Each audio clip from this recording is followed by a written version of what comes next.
Students, how you all. कैसे हैं आप सब। तो आज से आपकी एसएसटी की ऑनलाइन क्लास स्टार्ट हो रही है। ये क्लास 5th एसएसटी का वीडियो है। चैप्टर 1 एंड 2 हम लोगों ने प्रीवियस वीडियो में डिस्कस कर लिया था। चैप्टर 1 एंड 2 को एक्सप्लेन भी किया था और इसके एक्सरसाइजेस को भी अच्छे से समझा दिया था, एक्सप्लेन कर दिया था, क्वेश्चन आंसर भी आपको सेंड कर दिया था। तो आई होप कि आप लोगों ने नोट्स बना लिए होंगे, अपने एक्सरसाइजेस को भी नोटबुक में लिख लिया होगा, क्वेश्चन आंसर लिख लिया होगा। और अगर अभी तक आपने वीडियो नहीं देखे हैं चैप्टर 1 एंड 2 के, तो वीडियो स्कूल के पेज पे जाइए, चैप्टर 1 एंड 2 का वीडियो देखिए। और अगर अभी तक आपने बुक या नोटबुक परचेज़ नहीं किया है, नहीं बनाया है, तो उसको भी आप जाइए स्कूल से परचेज़ कर लीजिए। क्योंकि बेटा जब भी आपका स्कूल ओपन होगा, आपका टेस्ट या एग्ज़ाम ज़रूर होगा, तो इससे अच्छा है कि आप पहले से ही नोट्स बना के रखें और तैयारी अपनी करती रहें। मे बी ऐसा भी हो सकता है कि ऑनलाइन टेस्ट ही हो, तो इसकी तैयारी आप पहले से करते रहें। तो आज हम इस वीडियो में क्लास 5th के चैप्टर 3 को डिस्कस करेंगे। तो चैप्टर 3 है factors that affect our climate. कुछ फैक्टर्स जो हमारे क्लाइमेट को, आपको पता ना क्लाइमेट, तो क्लाइमेट को इफ़ेक्ट करते हैं, क्या कैसे प्रभावित करते हैं हमारे क्लाइमेट को, इसके बारे में हम इस चैप्टर में पढ़ेंगे। तो यहाँ पे है कि the weather keeps on changing. जो वेदर है वो प्रतिदिन चेंज होता रहता है। किसी दिन बहुत ब्राइट होता है, किसी दिन बहुत सनी धूप वाला होता है, किसी दिन बहुत गर्मी होती है, और किसी दिन बहुत क्लाउडी होता है, रेनी होता है, बारिश वाला रहता है, किसी दिन बहुत ठंड भी लगती है। कभी कभी ऐसा होता है कि मतलब रेनी सीजन में बारिश के बाद भी हमें ठंड लगने लगती है ना। तो the temperature, rainfall, pressure and the condition of the atmosphere of a particular place over a short period of time is called the weather. Weather किसको बोलते हैं? किसी जगह की जो टेम्परेचर, रेनफॉल, प्रेशर और जो कंडीशन होता है एटमॉस्फेयर का किसी जगह का, उसी को बोलते हैं वेदर, मौसम। The study of weather condition is known as, जो लोग वेदर के कंडीशन के बारे में स्टडी करते हैं उस स्टडी को बोलते हैं मेट्रोलॉजी। जैसे कि आप मतलब कि बायोलॉजी पढ़ते हैं, केमिस्ट्री पढ़ते हैं, फिजिक्स पढ़ते हैं, मैथ्स पढ़ते हैं, वैसे ही मतलब कि जिस जगह पे जो लोग या जो स्टडी वेदर की होती है उसे मेट्रोलॉजी बोलते हैं। The kind of whether that a place has over a long period time is called the climate. और एक प्रकार का वेदर ही होता है क्लाइमेट, लेकिन वह किसी भी जगह का बहुत लंबे समय तक बिताया गया समय होता है। जैसे देखिए, जो क्लाइमेट होता है वो क्या होता है, वो मतलब फ़िक्स नहीं होता, लेकिन बहुत लंबे समय तक चलता है। जैसे कि देखिए, हमारे जो चेन्नई वेन्नई वहाँ का जो क्लाइमेट है वो मॉडरेट होता है, वो फिक्स है कि वहाँ ना बहुत ज़्यादा ठंडी पड़ेगी ना बहुत ज़्यादा गर्मी पड़ेगी, है ना। जैसे ऑस्ट्रेलिया है, अमेरिका, ये सब ठंडे देश हैं, तो वहाँ पे हमेशा ही ठंड पड़ती है। तो a place is said to have a dry climate if it gets very little rain. और हम उस जगह को ड्राई कह सकते हैं, ड्राई क्लाइमेट वहाँ की जगह को कह सकते हैं अगर किसी जगह बहुत कम बारिश होती है। जैसे कि राजस्थान वगैरह में बारिश बहुत कम होती है ना, तो हम ये कह सकते हैं कि वहाँ का जो क्लाइमेट है वो ड्राई है, क्योंकि वहाँ बारिश कम होती है। A place that gets a lot of rain for many years is get a wet climate. और ऐसी जगह जहाँ बारिश बहुत ज़्यादा होती है उसे हम कह सकते हैं कि वह वेट क्लाइमेट है। ओके, आगे देखिए, weather and climate affect our life in many ways. ठीक है, तो देखिए फिर ये देखिए, different parts of the world have different climates. जो मतलब कि वर्ल्ड के जो डिफरेंट पार्ट्स है, हर जगह का जो क्लाइमेट क्या होता है वो डिफरेंट होता है। There are many factors that influence the climate of a place.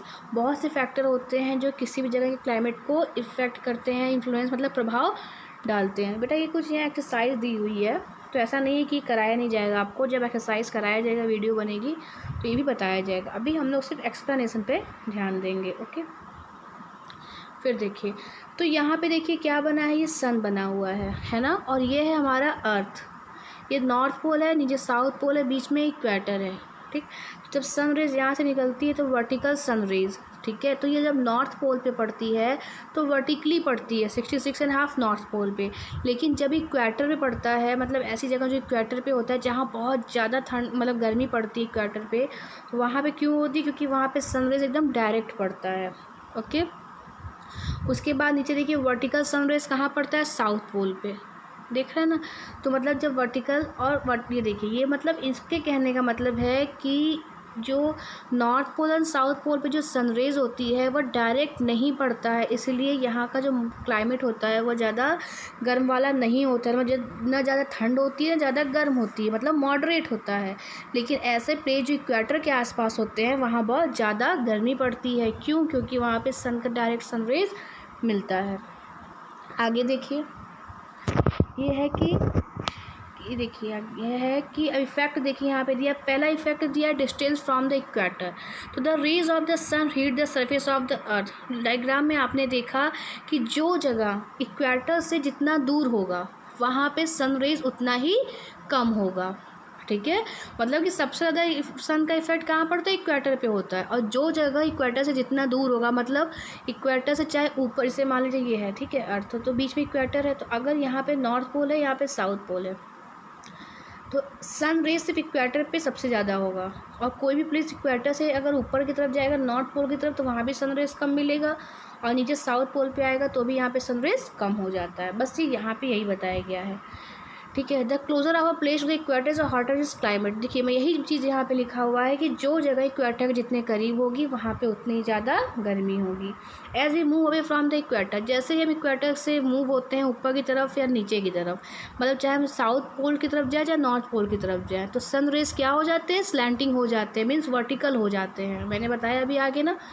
तो जैसे जैसे सन इक्वेटर के पास जाएंगे तो सन रेज जो होती है डायरेक्ट पड़ेगी, तो वहाँ पे गर्मी ज़्यादा होगी। लेकिन जैसे जैसे हम मूव अवे, मतलब कि दूर जाते रहते हैं इक्वेटर से, टेम्परेचर क्या होता है, डिक्रीज़ करने का मतलब क्या होता है, कम होता रहता है। मतलब हम पोल्स की तरफ जाएंगे तो जो टेम्परेचर है वह कम होने लगता है, ठीक है। और कम होने की वजह से गर्मी कम पड़ती है।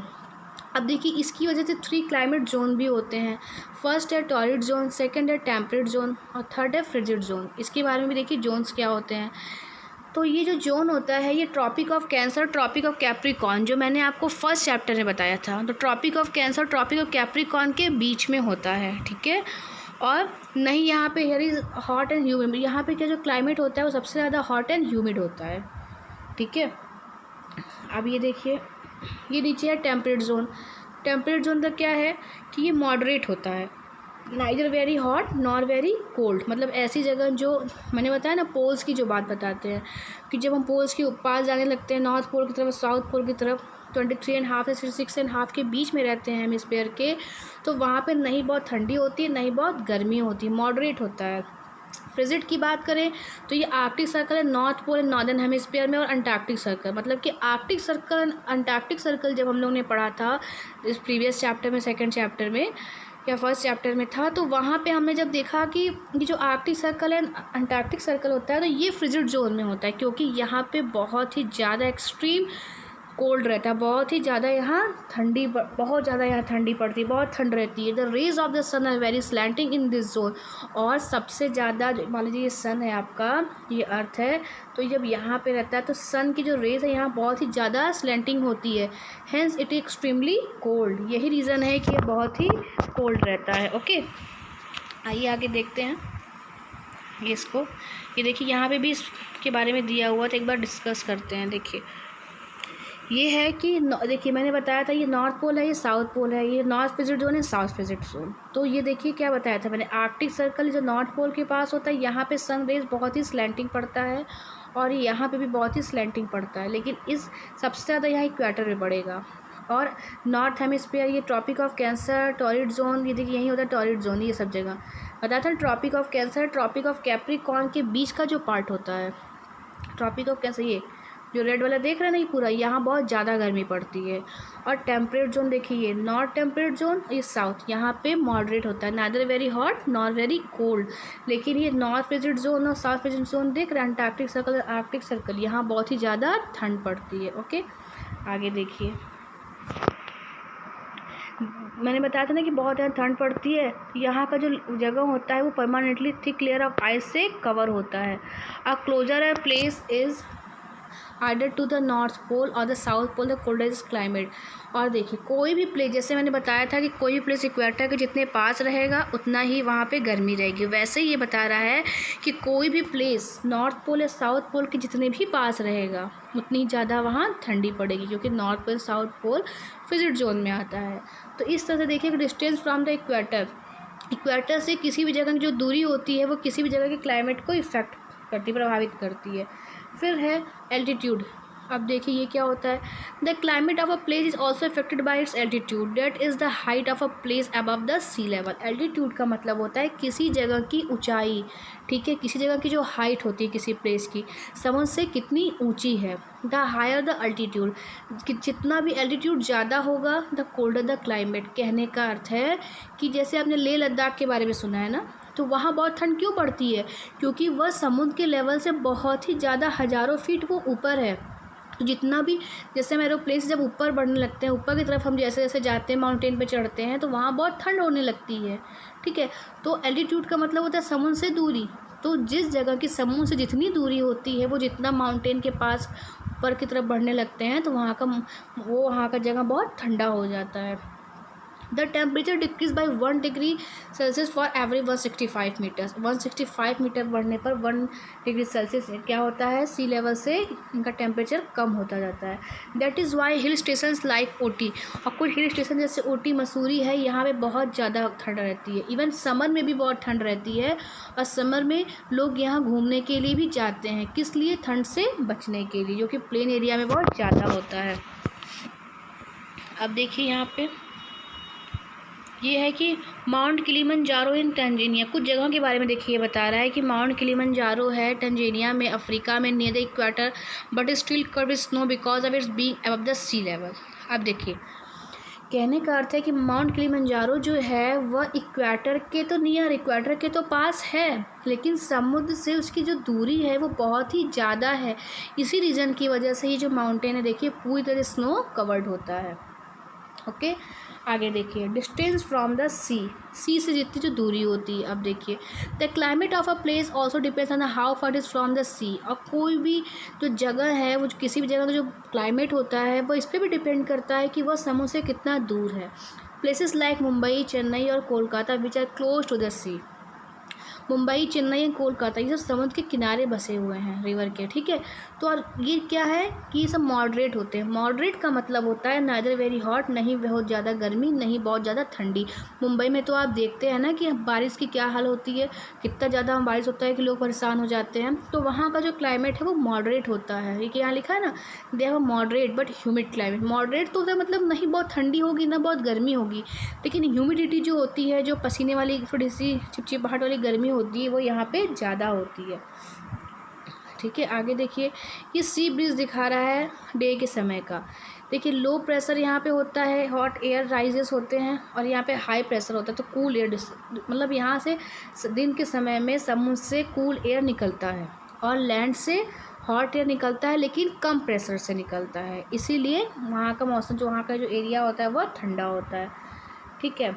रात के समय देखिए, रात के समय का दे रहा है कि लो प्रेशर की वजह से warm air rises, low pressure की वजह से क्या होता है, वार्म एयर निकलते हैं, लेकिन लैंड से हाई प्रेशर निकलता है, इसीलिए ये हवा जो रात में ठंडी हो जाती है। देखिए आपने देखा होगा कि हमेशा दिन में गर्मी होती है, रात में ठंडी होती है, ऐसे एरिया में भी जहाँ पे वो समुद्र के किनारे होता है, ठीक है। आगे देखिए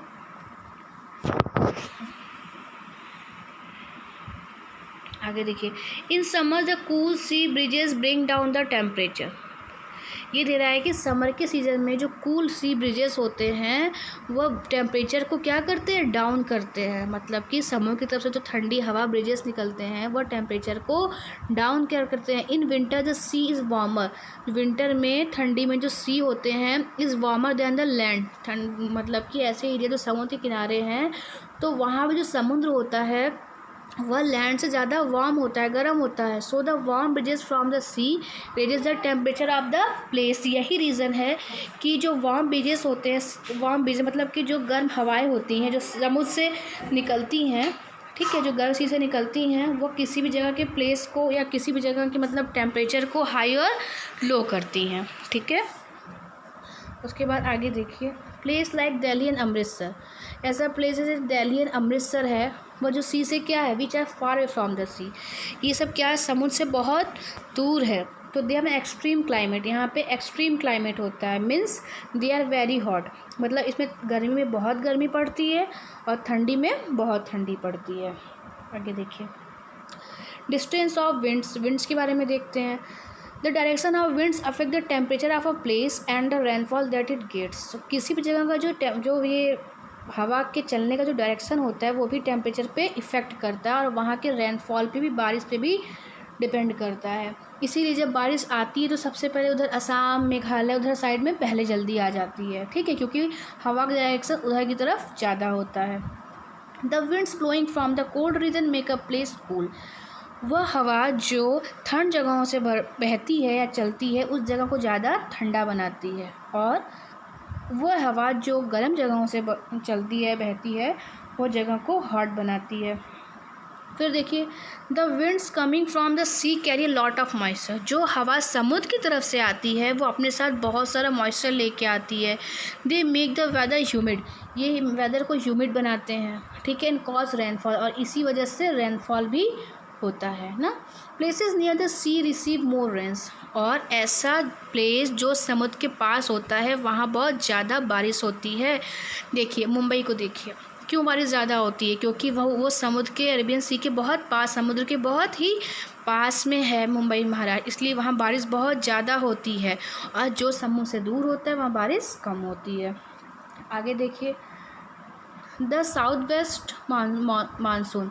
जो साउथ वेस्ट जो मानसून होता है वो blow from the Arabian sea. South west monsoon होता है वो कहाँ से आता है, अरेबियन सी की तरफ से आता है, जो कि अपने साथ बहुत सारा रेन लेके आता है वेस्ट कोस्ट ऑफ इंडिया। मतलब कि इंडिया के वेस्ट साइड में जो वेस्ट कोस्ट है, समुद्र किनारा है, वहाँ पे जो बारिश होती है, जो हवा आती है, वो अरेबियन सी से होते हुए आती है, इसलिए अपने साथ बहुत सारा बारिश लेके आती है।